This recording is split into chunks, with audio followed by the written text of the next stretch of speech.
Hey, it's Fat Albert. Nah, I'm just playing. It's me, Ray. Back at it with another video. I know I've been gone for a while, but today I promise this is a good one. So good, it dragged me out of my cave. It made me look up to the sky, for I saw a signal. A bat signal, if you will. And as the local bleach scaler, bleach wanker, bleach fanboy, I just had to answer the call. Can Aizen defeat Goku? Let's find out.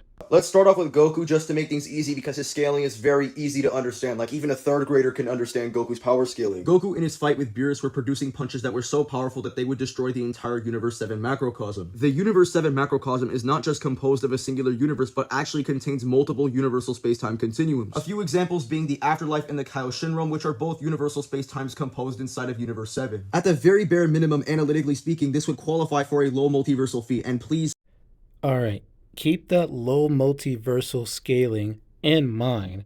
We're going to be circling back to that, and it's going to be very important later, and it is going to open up a segue to conversations I don't think people are ready for yet.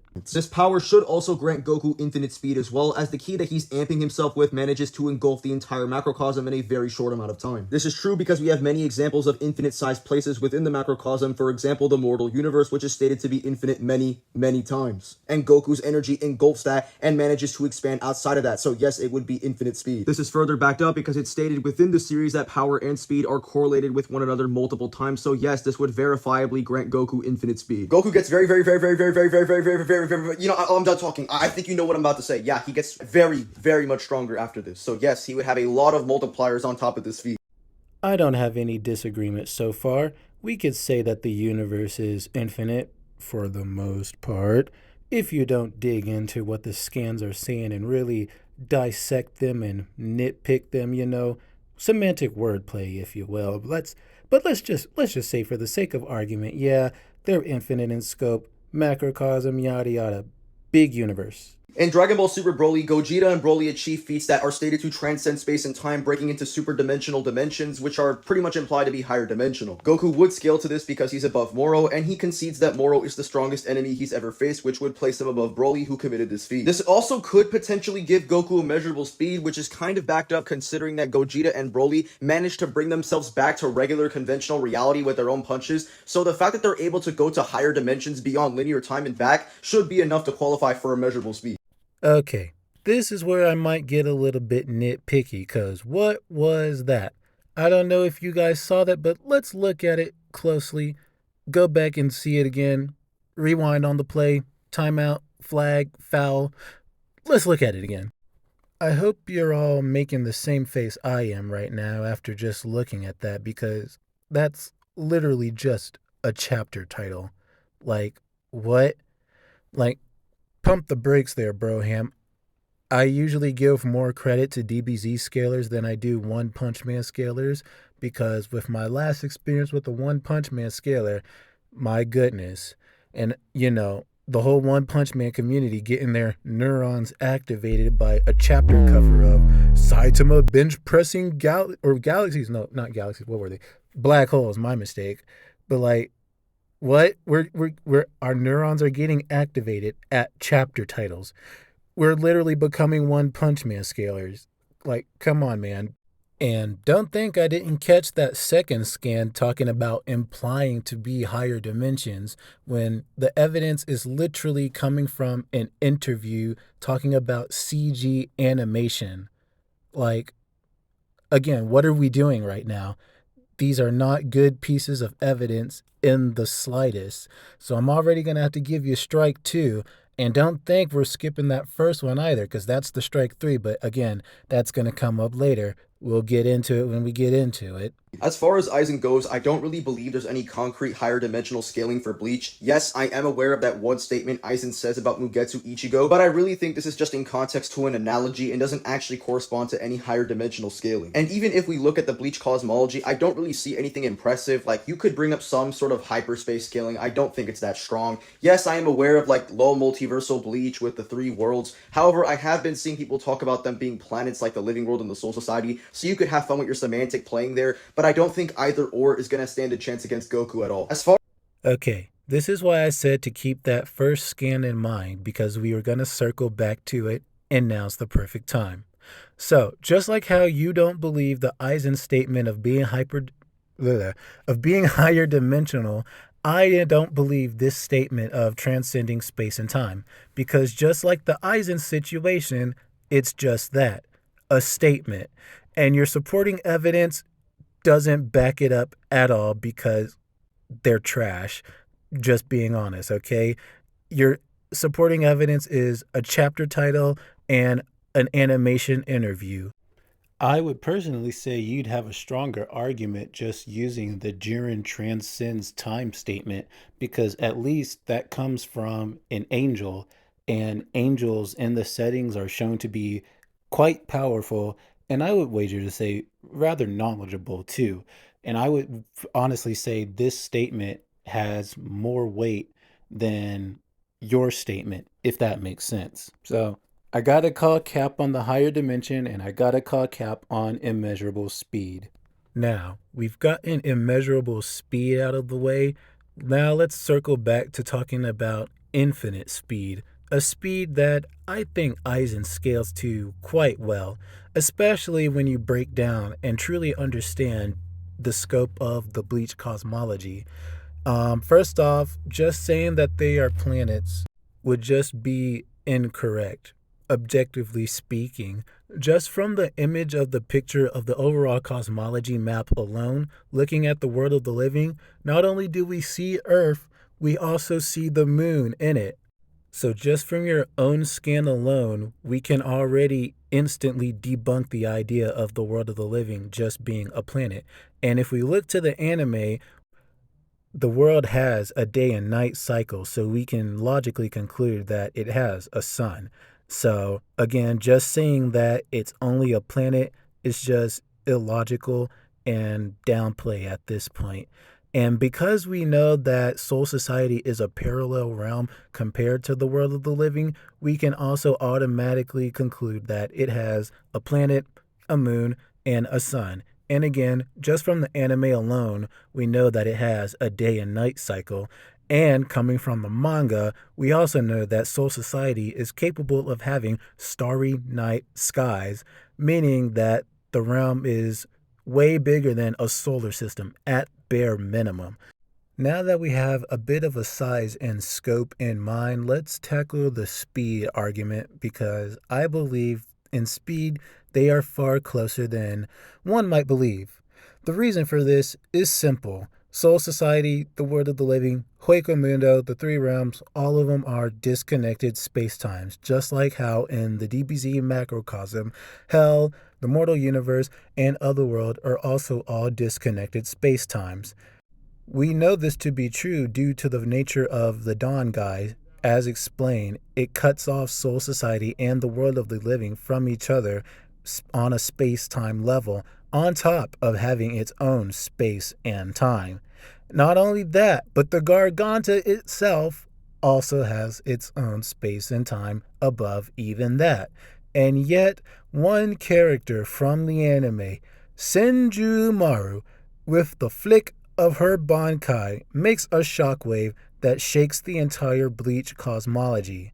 This would mean her power had to go from Soul Society, from the Royal Palace where they were fighting at, all the way beyond the scope of Soul Society, through the void of the Garganta, through the Dangai, and then all the way to the world of the living, all the way to Hueco Mundo, which would be even more impressive to reach Hueco Mundo because Hueco Mundo doesn't have a Don guy. It doesn't have a tunnel that connects both realms. So hollows literally have to like rip holes in reality and travel through the Garganta to get to wherever they want to go anyway. So that just makes this shockwave feat even more impressive.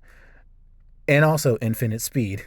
And yet, even with this impressive speed, Aizen scales above her due to the simple fact that he was capable of fighting Yuha. and keeping pace with the dude after he absorbed the power of the Soul King. The Soul King who would obviously scale above Senjumaru, like, without question. So, TLDR, your own scan debunks the nature of World of the Living being only a planet because we can literally see a moon inside of it. We know from the anime that it has a day and night cycle, thus a star. We also know Soul Society is comparable in size and has starry night skies. We also know that all three realms are disconnected space times.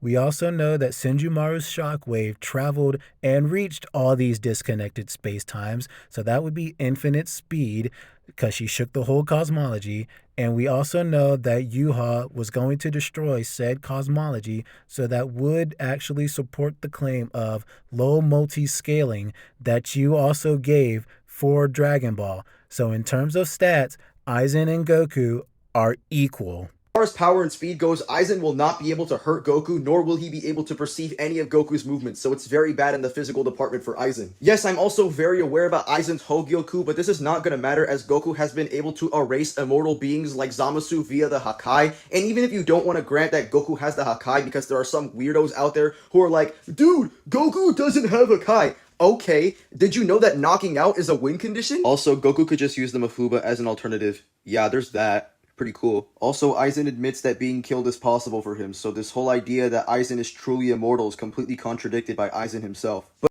Whoa, whoa, whoa, whoa, whoa. Time. Un momento. Now we really gotta rewind on that. Major foul on the play. Several fouls. I'm tossing out several yellow flags on that play right there. Woo! We gotta dissect this. First off, let's give Goku Hakai. I agree Goku has Hakai, and I agree they can erase immortal beings. Second, it's not going to work. Reason, Aizen can regenerate from Mugetsu. What is Mugetsu, you may ask? Well, it is Ichigo's power combining all of his soul powered things, his Shinigami powers, his Hollow powers, and his Quincy powers into one final attack. Now, I really want you to pay attention on that Quincy power part because that's really important to this equation. Quincy powers in the setting, as explained early on, upset the balance of the verse due to the fact that when they fight hollows, they completely eradicate their souls, thus leaving nothing to go back into the cycle of souls or the flow of souls. This soul-destroying power is within Mugetsu, which Ichigo yeets at Aizen, and as we all know, Aizen just completely regenerated from it, He completely came back, walked it off like it was nothing. Well, not entirely nothing. He kind of got regressed a little bit. It seemed like it took a lot of energy and weakened him greatly, but he still walked it off. And after getting locked up in Muken, being sealed away for however long that time frame was, he only got more powerful. So who's to say how strong he is now? And hell, if he truly desired it, the Hogyoku can just manifest his deepest desire and make him stronger than Goku. So despite Goku having transformations and power-ups, Aizen can just respond in kind by having the Hogyoku passively make him stronger without the need of him really even transforming if he so wished. He basically has his own set of portable Dragon Balls. Or, well, he's fused with his own set of Dragon Balls and can just grant his own wishes at any moment. But at the end of the day, the reason why this debate is so popular isn't even because of Aizen's power, but rather his abilities. This is because Aizen has an ability called the Kyoigatsugetsu, which is basically perfect hypnosis, which is crazy because the sky is actually green, so I don't even know how this is even fake in the first place. The craziest thing about the Kyoigatsugetsu is that it functions on a level where it can manipulate all 5 of your senses, so it is one of the strongest forms of illusion manipulation within all of fiction. The common argument coming from the stance of the Aizen side is that the Kyoigatsugetsu will work on Goku, and Goku will be fooled by the Kyoigatsugetsu's illusion illusion abilities, and Goku will then be off guarded, killed by Aizen, and Aizen grants the victory. But this is where we then get to the conclusions on who actually wins, Goku versus Aizen's Kyogai Suigetsu. Now, in my opinion, I actually think Goku wins even if we take a bare minimum interpretation of Goku's power scaling within the Dragon Ball cosmology. I actually have many reasons as to why Goku wins in this matchup, so let me explain why. The first reason is that Goku is way too experienced in fighting to be caught by illusion abilities, as he's experienced this since OG Dragon Ball, and Moro has tried to use illusion abilities on Goku, and he easily catches on to this and just, resists it. Alright, those are good feats and all, but here's my question, and I think a really simple counter to all of this. Has any of those illusions ever afflicted the soul? Question mark. One thing we have to remember about Aizen and Kyoka Suigetsu, and also I completely agree the sky is green, by the way. The sky is green. Don't let anyone gaslight you and tell you the sky is blue. It's green. But first of all, we got to remember Bleach is again a setting about souls.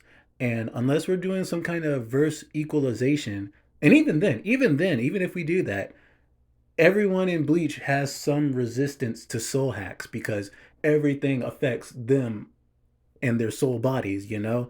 So like this might sound a little ratty, a little winky, a little rat behavior here, but just being honest, I don't recall Goku ever showing any kind of soul hacks resistance. I mean, yeah, Hakai can erase ghosts or whatever, then that's cool and all, but this is for resistance to illusions. Moro's illusions doesn't afflict the soul, and I'm pretty sure that Mind's Eye, an illusion from early Dragon Ball, also doesn't afflict the soul. So I think Goku's getting gimped. Second reason is because of Goku's Ultra Instinct, which will allow Goku's body to flow independently from the mind, so he will just beat Aizen without even having to think. Alright, let me cook on this one for a little bit, because initially I would have agreed Ultra Instinct would have been a counter, you know? But then I started thinking, right? Because like I said previously, Kyoka Suigetsu afflicts the soul, but not only does it afflict the soul, it also afflicts the Shinigami's sixth sense ability. So if you don't know, Shinigami also have a sixth sense, kind of like the mind's eye, where even without their eyes, they can see spiritual bodies or see you as like a spirit energy or whatever. Cool, whatever. That doesn't help you resist Kyoka Suigetsu. Like Baragon, who was like a literal skeleton, he doesn't have eyes, so he would obviously more than likely have to rely on this spiritual sight. Yeah, gets Kyoka Suigetsu anyways. So fun. And like I said, this is all afflicting the soul too. Ultra Instinct doesn't have any kind of resistance for the soul, and neither does Goku. And so Kyoka Suigetsu is just going to bypass the body, Ultra Instinct, bypass his mind, hit him in the soul, and then his soul is going to afflict the mind and the body. So my kind of question counter to that is, what happens, and even if it doesn't afflict the soul, right, and just afflicts the body, like you said yourself, it only affects the five senses, so the mind isn't being targeted. It's the body turning against the mind, and the mind believing what the body is quote unquote feeling and experiencing. So for example, if Aizen, while Goku's an Ultra Instinct, if Aizen makes Goku's body feel as if it's on fire, right? So he feels he's on fire. Aizen makes Goku smell his flesh burning. He can hear his flesh sizzling and charring up, you know. He's more than likely going to think he's on fire. And what is Ultra Instinct going to protect Goku from, right? I guess it'll probably trigger some response where he'll like flare up some ki energy to be like, get this off of me! But even then, like, Aizen's the one controlling it, so the fire's just gonna keep burning, and Ultra Instinct's just gonna, I don't even know, be glitch locked? I really don't know. I really want to know if you do respond to this, my guy, and you do make it to this point, I'm really curious to know what kind of counter Goku would do to this because again, it's afflicting the soul, and even in Ultra Instinct, Aizen can just make Goku's body feel whatever he wants it to feel. So if Goku's Ultra Instinct hits Aizen, Aizen can just make the body feel as if he's being hit, or if Goku's hitting him, but really Aizen's just standing a few feet to the left. That's the kind of scary power Kyoko Suigetsu has, and that's the kind of busted ability it has. So I really don't even think Ultra Instinct would be a good counter. Third reason is the fact that you need to see the ability in order to be affected by the Kyoigai Suigetsu. So the fact that Goku can just speed blitz Aizen before the Kyoigai Suigetsu activates is a huge win con for Goku. And my fourth reason for why the Kyoigai Suigetsu will not work on Goku in the first place is because his ki would just resist the Kyoigai Suigetsu because Goku is stronger than Aizen, so he'll just be able to resist the Kyoigai Suigetsu and nothing happens. Pretty consistent when you consider that Babidi tried to affect Vegeta's mind and Vegeta just casually resists it. The rule of strength being stronger than abilities actually holds a lot of general consistency as Hit tries using his time powers on Goku and it doesn't work. Buhan tries turning Vegito into candy, doesn't work. There is a lot of consistency on why Ki is superior to Hacks abilities, so if you try using a Hacks ability on Goku, that's not working. In fact, this consistency is even shown in Bleach, where if you have higher spiritual energy, you'll just be able to resist all of the hacks and abilities. So yeah, this applies over to Bleach as well. So with this logic, it would be reasonable to consider that Goku's abilities will just absolutely demolish Aizen's Kyoigai Suigetsu, and it just wouldn't work on Goku at all. So yeah, I definitely agree. It would be logical to say that Goku's power might stop Kyoka Suigetsu if he was stronger than Aizen. If he was stronger than Aizen. And going over everything we've discussed previously, I really don't think that's the case. I think for one, they scale a lot closer than a lot of people give Aizen credit for, and by extension, Ichigo, Yuha, the god tiers of the setting. This isn't a stomp in any means if we're going purely by the definitions and same definitions and scaling that we've applied to Dragon Ball, we can just as easily apply it to Bleach. They scale. It's kind of crazy, but they're up there, and I think it's time for people to recognize that fact. So I think Kyoka Suigetsu is going to work, and not only is it going to work, but it's going to absolutely demolish. Like you really have to break down the all the mechanics behind Bleach and then the ability itself to really understand how busted it is. But it's really busted, like you said. I 100% agree. Also, it no longer has the weakness of needing to be released or whatever. Ever since Aizen fused with his sword, it's become a passive ability now. Like as soon as you look at Aizen, up, you're under it now. GG, he wins. You're screwed. Like, end of discussion. But that's basically the video. I'm a yapper, I know. I This short 5 little minute video turned into a huge yap session, but session what? Session, but it was very much needed. But if you liked what I said, if you agree, Bleach is up there and needs to be respected more. Hit that like, hit that subscribe, and let's get it on. What the fuck am I talking about?